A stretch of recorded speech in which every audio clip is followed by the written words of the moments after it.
This video is on polarization and waveplates. We will start with the polarization of light, specifically the equation that you see on the screen, which is describing the wave equation, how we can use it, and how we can represent light in a frame, like in one frame of time with this equation. And then we'll be going on to the conceptual idea behind waveplates, what they are, and how we can use them in calculations. So to start off, the equation that you see on the screen has a lot of layers to it, a lot of layers. So we're going to very carefully unpack this. This is the general, like, you can think of it as like a wave equation, and it describes the amplitude of a wave in the horizontal and vertical direction at any moment in time, in any moment in space. So if I had some sort of axis, okay, let's define first. These two things have hats on them because they are both position vectors. So they don't have a value associated to them. They just are identifying that these two components here, this one and this one, are perpendicular and thus like have no effect on each other. And we can draw like said diagram, something like this. We can do I, J, and then this third axis would be our Z. This is just like our space, like as in this is going to be a progressive wave, so it's moving in space. We can draw the vertical component, and then we can also draw the horizontal component. Remember that light is split into horizontal and vertical components, electromagnetic and an electric and magnetic field is an electromagnetic wave as a result of that. And now let's actually go into how we can use this equation for something useful. So using this equation, we can capture what light is going to look like at a snapshot in time. This means that in that snapshot in time, it's not moving. So to make my life easier, I will choose the point at which Z has a value of 0, because that means I won't have to consider this quantity right here, these two right here. To clarify, K is your wave number. This is the amount of radians per meter. So when the wave travels 1 meter, how many radians does it complete? How many cycles does it complete? We don't have to think about any calculation of that if we choose a snapshot in time where Z equals 0, i.e. the when it hasn't, like its current initial state, when Z equals 0, when it hasn't traveled anything at all. We can choose that snapshot in time and we can model the wave using that. So let's consider snapshot in time where Z equals 0. We can now rewrite the equation. I'm going to write them in horizontal and vertical, in horizontal and vertical parts, because they're independent of each other. So EH is going to be equal to our horizontal component turns into AHI times cosine of minus WT plus phi H, and then EV is equal to AV times, in the J position vector, times minus WT plus phi V. Now, the A's, so I should have mentioned before, the AH's, the phi H's, AV and phi V, they represent amplitude and wave shifts, phase shifts respectively. So this is just describing the maximum displacement from the equilibrium position, and this is describing where the wave starts at Z equals 0 or when WT equals to 0. Now that we have these two system of equations, what we can do is we can essentially just plot, like for example, if I'm looking at the horizontal plane, EH with WT, and then I'm going to have some different values for AH and phi H. Let's say I have that AH is equal to 1, and then phi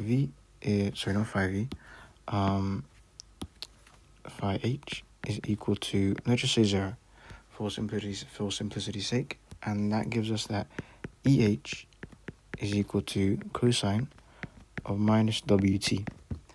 I can very easily plot this now. It's going to look something like this. It's going to look something like this. Like a normal cosine graph, because I mean, cosine of minus WT. Cosine is an even function, it's going to be same as cosine of WT. So that's how we are looking at it from one plane. Now if we look at it from the vertical plane, let's say I just choose again that EV is equal to 1 and then phi V is equal to 0. By the way, phi V and phi H is always measured in radians, just to clarify. We can then draw EV on the WT EV axis, and then this is going to be that EV is equal to cosine of minus WT again. It's going to be the exact same thing. Okay, the amplitude is not the same there. There we go. So now we have our perspectives on two different planes. We can now find the perspective in the third plane. So we're looking at, so these two, you can think of it as looking at it from the side. Now if we look directly at the light, what is it like how is it going to look like? As if it's traveling towards us, what is it going to look like? We would essentially be plotting EV against EH.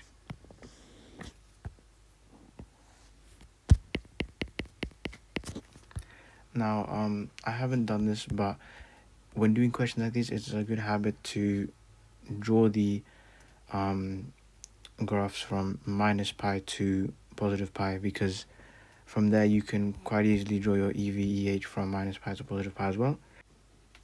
Now we want to plot EV against EH. So for this one, what I'm going to do is I'm just going to choose some random point on either one of the axes. Let's say I choose EH is equal to 1. So I want to, this is not to be confused, this is not an asymptote. I choose EH equals to 1. I just want to find out what the corresponding value of EV is. So I go up to my graph. I found, okay, so EH is equal to 1. When is it equal to 1? It is equal to 1 at WT equals to 0. So when WT equals to 0, I now have that WT value. I hold on to that WT value, and I go into my EV graph and say, okay, at WT equals 0, what is my EV value? My EV value is also like going to be 1. So it's going to be at this point here, 1, 1. I can rub out all this. It's going to be at 1, 1. Likewise, when is, like, let's say if I choose EH is equal to 0, then when is it equal to 0 on my EH graph? Is equal to 0 when at the point pi over 2. And at the point pi over 2, I take that WT value, and then I go to my EV graph at pi over 2. EV is also equal to 0. So this is going to pass to the origin. And then, I mean, you can start to see like a pattern emerging here. Since they're the exact same graph, any value for EV is going to be the exact same value for EH. So really, this is just going to be a line of y equals x, or EV is equal to EH, quite literally. And this is an example of linear polarization.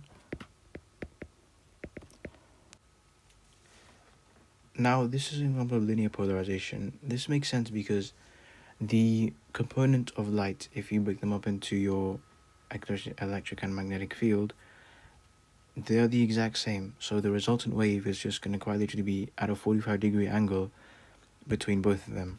And in which case, it's exactly what we drew, a linear polarization. Now, we've got a slight feel of what we're trying to get with this equation. Let's use some slightly different values now. So I'm going to choose, let's say we had some sort of question where we were given values for AH is equal to, let's say, 2. Phi H is equal to pi by 2. AV is equal to 1. And then phi V is equal to 0. So now let's try to draw what light would look like in those three perspectives with these values. So let's rewrite the equations. This one is going to be EH is equal to 2 cosine of minus WT plus pi by 2.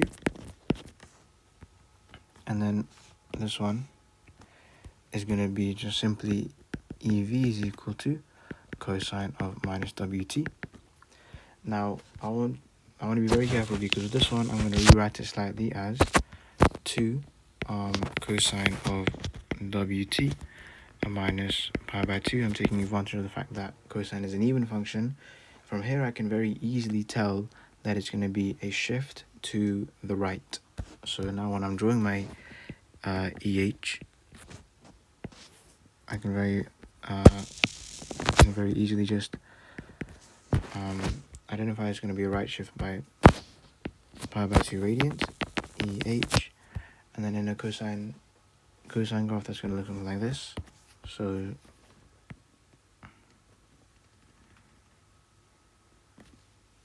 and then notice that my amplitude is 2 now, so this point is going to be 2, this point is going to be minus 2, this point is going to be pi, quite literally just like a sine graph. And same thing for the EV graph. I can draw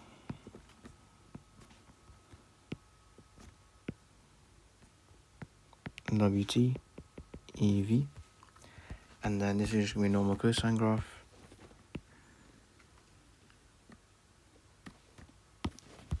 But this one is still has an amplitude of 1, so it's going to be 1 minus 1 as its maximum and minimum values.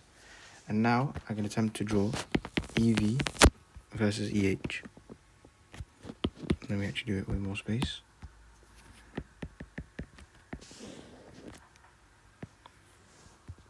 EH. Now, okay, like I did before, let's choose some random value for EH. I'm gonna choose like EH is equal to 1, for example. So I want to see where it lies here. For EH equals 1. Now if I go into my graph, EH is equal to 1. It is equal to 1 at this point, these 2 points. So if I just do 2 cosine of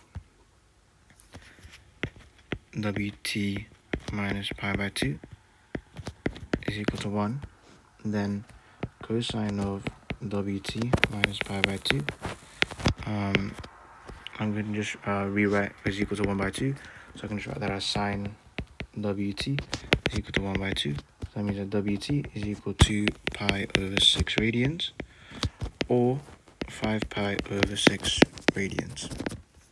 Those are my two values for WT, and then we can verify that using a calculator, but I'm going to refrain from doing that for this one.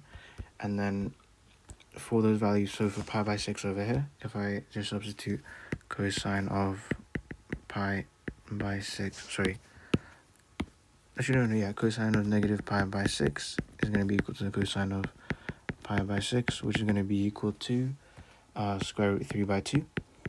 So that's now my EV value. It's going to lie somewhere like here, I suppose. And then let's say I just choose some different value. I'm going to say EH is equal to 0. EH is equal to 0 at WT is equal to 0, and when WT equals 0, then that means that EV is equal to 1. So that means that when EH is equal to 0, EV is going to be equal to 1. So it's going to be something like this. And then let's say I choose EH to be minus 1, for example. And then for minus 1, if I go back to my graph here, it's minus 1 at this point here and this point here. It's going to be pi by 6 radians across from pi, so it's going to be 7 pi by 6 radians.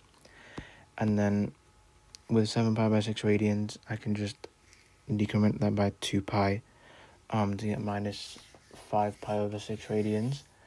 So if I do cosine of 7 pi by 6, that's going to be equal to cosine of minus 5 pi by 6, because it repeats every 2 pi radians. So I've just minus 12 pi radians from the numerator. This is equal to cosine of 5 by 6 pi. This one I'm actually going to use a calculator for, because I do not know that out of the top of my head. Cosine of 5 pi by 6 is equal to negative square root 3 by 2. And then thus, when it's equal to minus 1, we have minus 3 root 2 here. I'm just making a sketch, so this is not going to be exactly accurate, but yeah. Oh, another thing was, when it is equal to 0, there are 2 values within the range from minus pi to pi where it's equal to 0, that being 0 and pi as well. So I can also look at the value pi here. This is going to be pi by 2, I also have to look at the value pi, because I'm looking at the range wt less than or equal to pi less than or equal to minus pi. So two values can fit into that, like when EH is equal to 0. So when EH is equal to 0, that means WT equals to pi. And then when WT equals pi, then that means that EV is equal to minus 1. So I can also draw another one here, minus 1. Now, I guess we can kind of see like a general shape forming, but this is going to be in the form of an ellipse. One thing to remember is that the polarization of light can be of three types. So polarization of light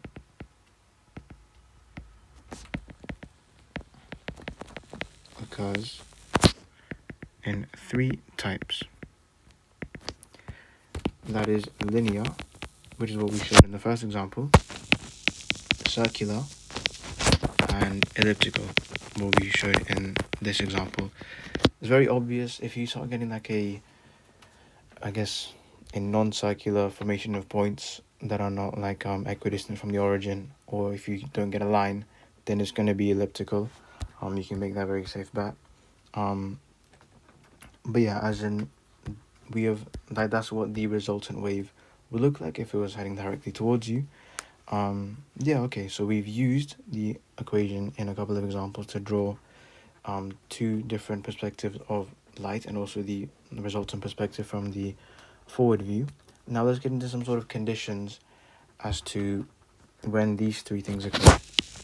I'm not going to go over the exact proof of them right now, and also the circular polarization example I'm not going to go over in this video for the sake of time, but I'm just going to go over some conditions and how you can very easily identify, just based on data, whether it's something that's going to be linear, circular, or elliptically polarized. So for linear conditions,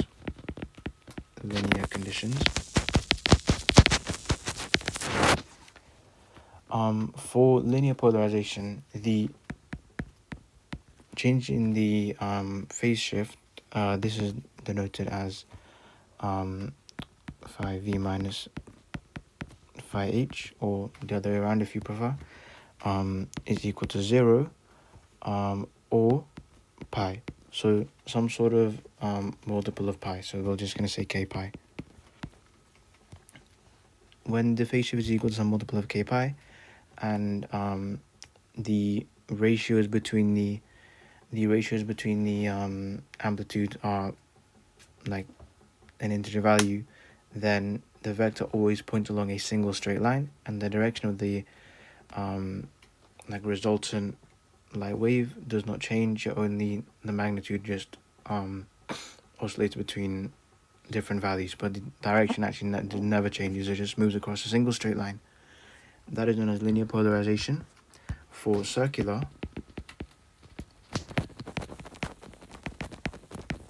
and also just as like a side note, circular polarization quite literally just looks like when we plot EV with EH, it's just literally just going to be a circle. That is circular polarization. This is when the phase shift is going to be equal to some plus minus pi by 2 mod 2 pi. Essentially, it's just get it down to the range minus pi to positive pi by keep decrementing by pi by 2 until you reach pi by 2 or minus pi by 2. And if you do reach that point, then you've quite literally got circular polarization.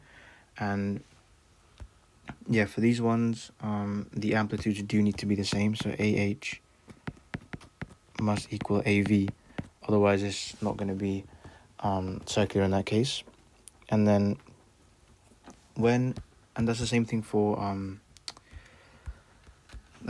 linear polarization as well. And then otherwise for elliptical is like quite simple.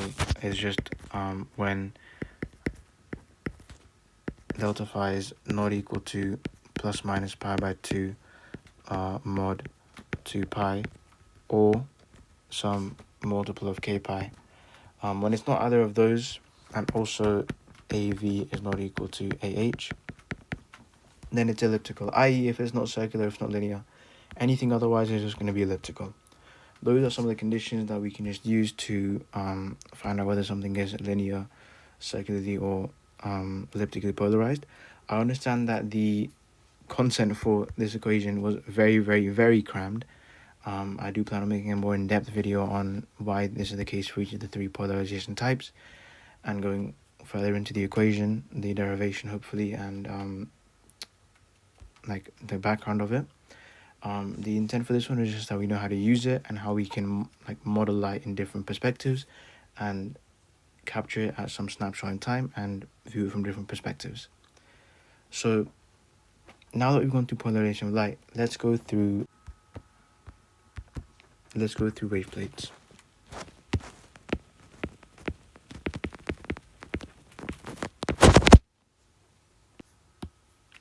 Now let's go into wave plates.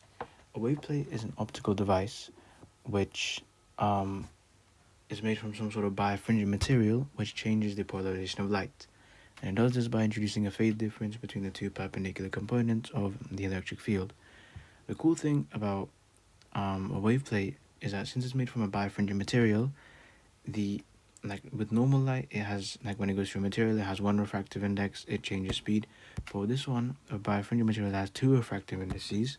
So birefringent materials,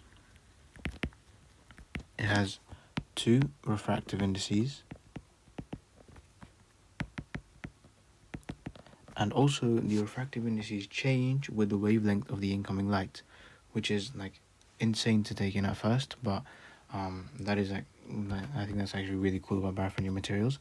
The two refractive indices we're going to be talking about is the fast index, fast axis, and the slower axis. So the lower refractive index NF and faster NS. So I'm going to do NF and then NS. These are the two refractive indices we're going to be talking about. This one is going to be for the fast axis. I call this fast axis because NF is going to be less than NS, and if that's true, then that means that when light enters that material, the NF having a lower value than NS is going to slow down the light less, so it's going to be faster than the component which is affected by the higher refractive index NS, which would be for the slow axis. So those are two refractive indices we're going to be talking about when talking about wave plates. So in a wave plate, what actually happens to light? So if we have a wave plate like this, and then we have some sort of incoming light, the electric field splits into a component traveling the fast axis, like I don't know, it would be perpendicular components. So the electric field will split into components along the fast axis and components on the slow axis. So one component will be affected by NF, and the other component will be affected by NS. And those two will travel at different speeds. And then because of that, one component gets delayed in phase, like the relative phase between them gets delayed. And when they recombine, the polarization changes. So if they were polarized in one way before, they have changed the relative phase difference between them, like what we were talking about before, the delta phi. They have changed that now, and thus the polarization has changed, like of the resultant light. We can actually quantify how much phase has been accumulated in the medium. So if we think about it, speed equals distance over time. So speed and distance are going to be directly proportional because light takes the shortest path, is going to take the same amount of time. Since speed and distance are directly proportional, if speed is affected by some sort of factor, so is distance. So the phase accumulated, let's call that phi, over 2 pi is going to be equal to the distance that is traveled within the wave plate over, usually the thickness of the wave plate is d, because that's how much it travels within the wave plate, over lambda, but then multiplied by the respective refractive index, because that's how much phase is going to actually accumulate. This is going to slow down the light, hence more phase is going to be accumulated. Like that's what this n factor is doing here. If we rearrange this, we get that phi accumulated is is equal to 2 pi n d by lambda.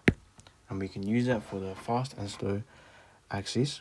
So phase accumulated in the fast axis is going to be 2 pi nf times d all over lambda. And then phase accumulated for the slow axis is going to be equal to 2 pi ns multiplied by d all over lambda.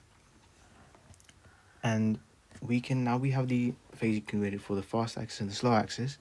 We can subtract them to find the relative phase difference for like in the perspective of like relative to one component of the wave. Now I'm going to choose to do like this. I'm going to choose to do phi s minus phi f, because that's going to give me a positive value, because as mentioned before, ns is greater than nf. So this is going to be equal to 2 pi d over lambda. This is just a constant multiplied by ns minus nf. And this is going to be a positive value because, I mean, as mentioned before, ns is greater than nf. And this is what I'm going to call deviation. So how deviated is one component from the other one, or how much is one wave shifted relative to the other one. This quantity here is known as the strength of birefringence.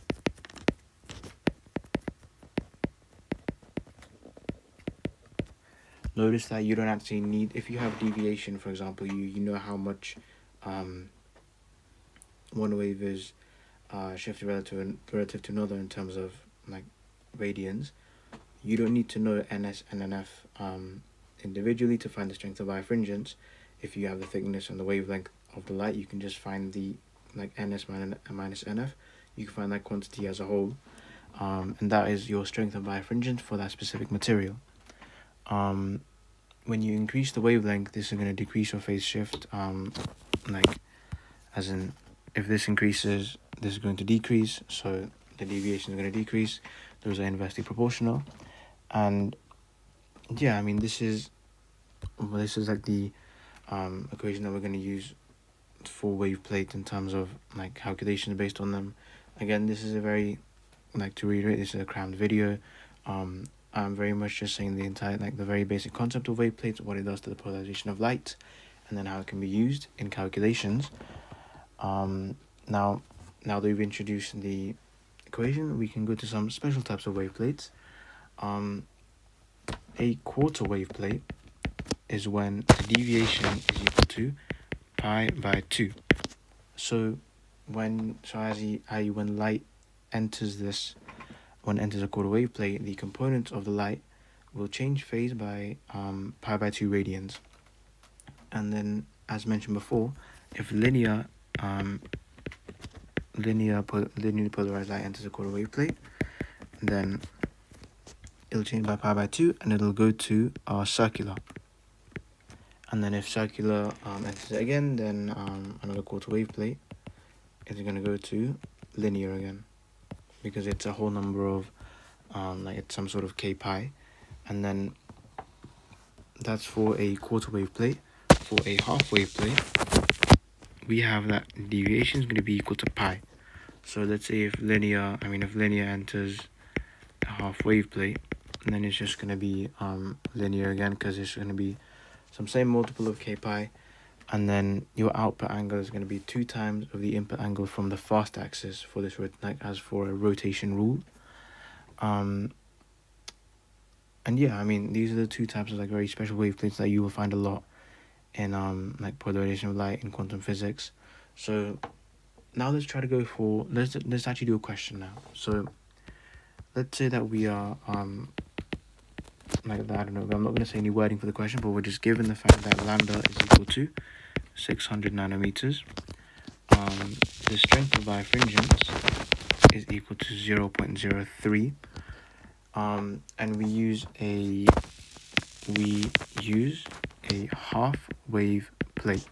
So from there I can infer that the deviation is going to be equal to pi. And then what we need to find is the thickness. Find thickness d. So if I recall my equation, deviation is going to be equal to 2 pi by lambda multiplied by the strength of birefringence. multiplied by the thickness. So I have this quantity, I have this quantity, I have this quantity, I just need to find this quantity. So pi is going to be equal to 2 pi by lambda multiplied by 0.03 times d. D is going to be equal to 1 by 2 times lambda times 1 over 0.03. So d is equal to 0.5 times 600 times 10 to the power negative 9 times 1 over 0.03 meters. And you can type this into your calculator and you should get a value of about I think 10 times 10 to the minus 6 meters, which is equal to 10 micrometers, which is actually a pretty accurate thickness for a like a half wave plate.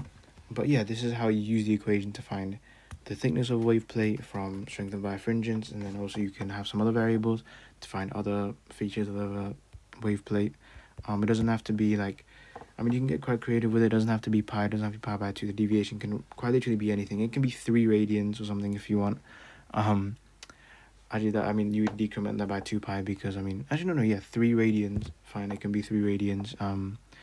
You can very much just, like, have fun. You can make your own type of wave plate with this, but, yeah, so that's the equation that we're going to use for wave plates.